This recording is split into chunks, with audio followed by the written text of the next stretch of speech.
Yo, what's going on, everybody? It's your boy Naruto Explained here, bringing you guys a review for Boruto episode 155. And after being on break for almost 3 months, the Boruto anime has finally returned. And I gotta say, man, I was definitely worried when I saw the episode preview, because I thought, damn, we're really about to get a whole episode about Mitsuki walking through the rain trying to find some cat milk and some catnip for his cat. I was so worried it was gonna be an episode like that, but you know, Kodachi and the writing team, they came through on this one. I gotta admit, like, I actually enjoyed a good portion of this episode. At first I got a little bored with it, but as the episode progressed and as I started watching Mitsuki put the pieces together in his head, I thought that, okay, now this is getting good. So essentially with this episode, the thing that they're trying to accomplish is, you know, number one, they're continuing to add to Mitsuki's humanity. They're continuing to add to it, and I like how they're using the interactions with the cat as a way to do it, because as Mitsuki's walking through the rain, he stumbles across somebody who gets revealed to be a former shinobi, and basically Mitsuki at the time doesn't know it, but because his cat has been so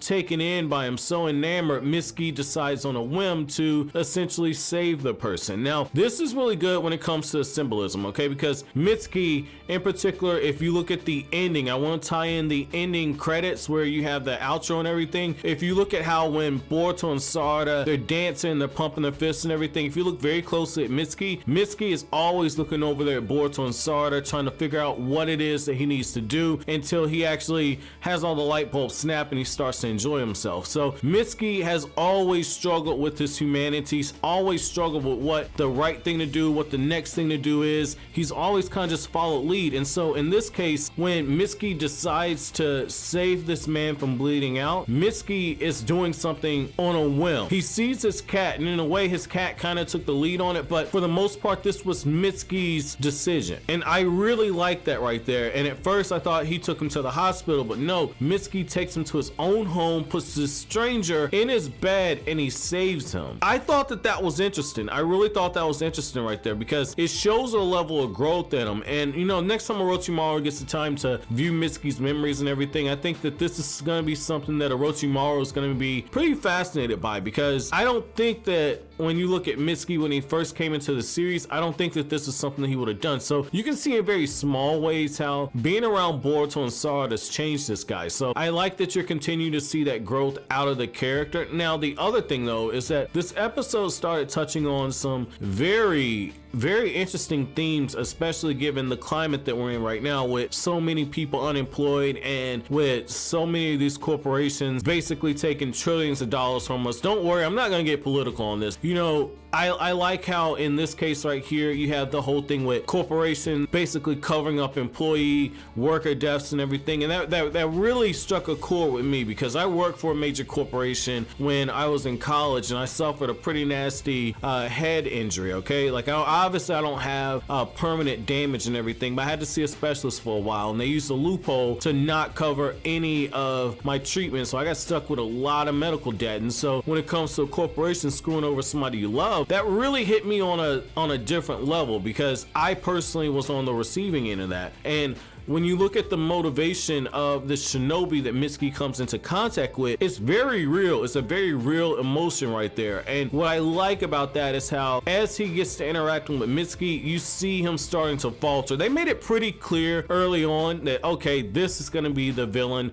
You know, I joke about, I say a lot of times with these transitional episodes, when they come into contact with people that kind of falling off the wagon a little bit or whatnot, you get into this scenario where it's like, oh, this is Scooby-Doo, this is the villain of the day. And if you know the scenes to look for, you're like, oh, that nice guy we thought was a nice guy at the beginning of the episode, that's really the bad guy. And so Boruto kind of does the same thing, and I get it, you know, they're aiming towards a younger demographic, so when you know what signs to look for, you can pick out, okay, this is what's gonna happen. But what I like on this is how they kind of flip it on its head a little bit. They kind of flip it on its head, because you see the moral conflict kind of growing in Mitsuki, because there are times in this episode where Mitsuki could have spoken woken up and they could have sprang a trap for the shinobi, but he keeps information to himself. And it really comes to a point where it starts coming to a head when Mitsuki starts speaking to the guy and he starts saying like, yeah, you know, that's interesting. Can you tell me more about your life beforehand? It's almost like Mitsuki was in that situation where he's like, look, like, I know who you are, but I need you to give me every excuse to protect you. And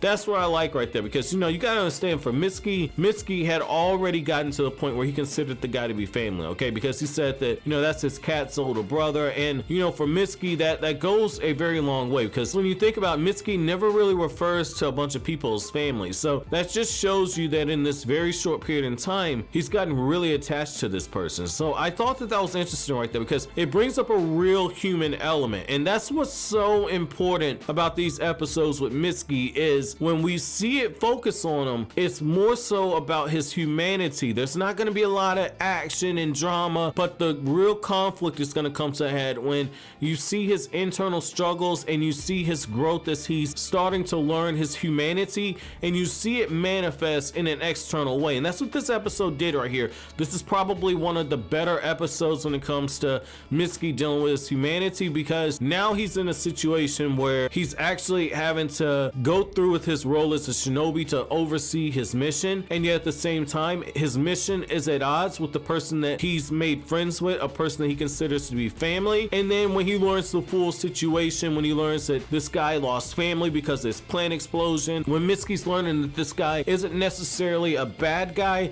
this is getting to the point where now you start seeing like Mitsuki has reached that point of no return. On one hand, he did attempt to give the guy every opportunity to kind of, you know, say, hey, I'm not really a bad person, I'm not the one behind this, and yet Mitsuki's put all the pieces together. And I like how, in a very subtle way, what this episode also did was it paid homage to something from early on in part 1 of Naruto. You gotta go all the way back to the Land of Waves arc, and this kind of goes back to one of the things I've always said. Like, if you watch these Boruto episodes, if you're a Naruto fan, if you're somebody that went through that long journey with Naruto, there are a bunch of moments in these episodes where they pay homage to small stuff that gets mentioned early on in the Naruto series, and this episode is one of those times. So when Mitsuki is, you know, saying like, well, I already figured out your jutsu, that was paying homage to something that happened in the Land of Waves. So you have this moment in the Land of Waves where Kakashi is preparing to use his Sharingan for the second time against Zabuza, and Zabuza, as he realizes that that's what Kakashi's gonna do, he stabs Kakashi's hand, and he tells Kakashi that only a fool would use the same jutsu against an opponent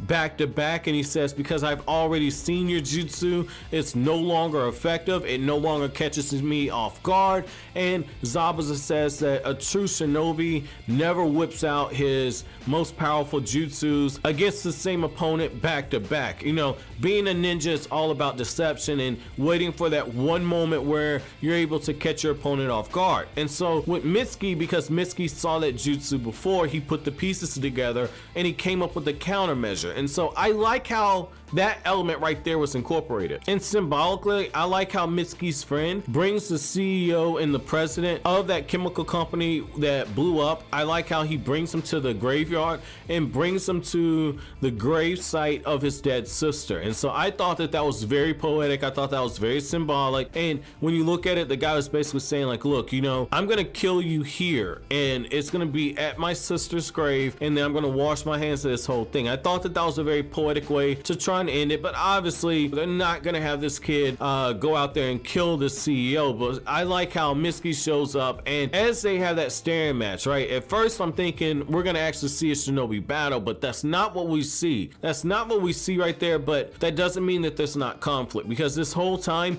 you see Mitsuki's burden in the situation just weighing down on him. And I was so worried that you're gonna have Boruto just sweeping in, and Boruto's gonna start putting on those puppy dog eyes and start talking and saying, your sister wouldn't want this, you gotta remember her memory, and you know, Boruto just chiming in and yap.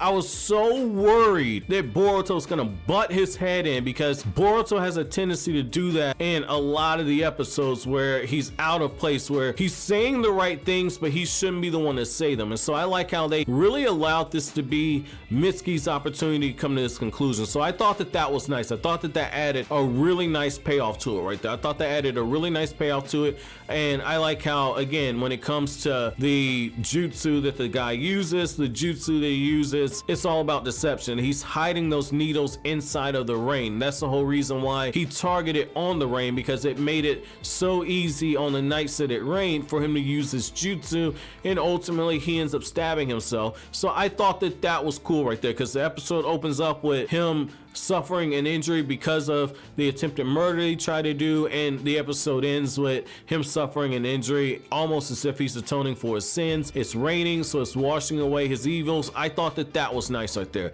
I thought that that was nice. So, you know, my episode question to you guys is going to be, what are your thoughts in particular when it comes to the responsibility that an employer has to their employees?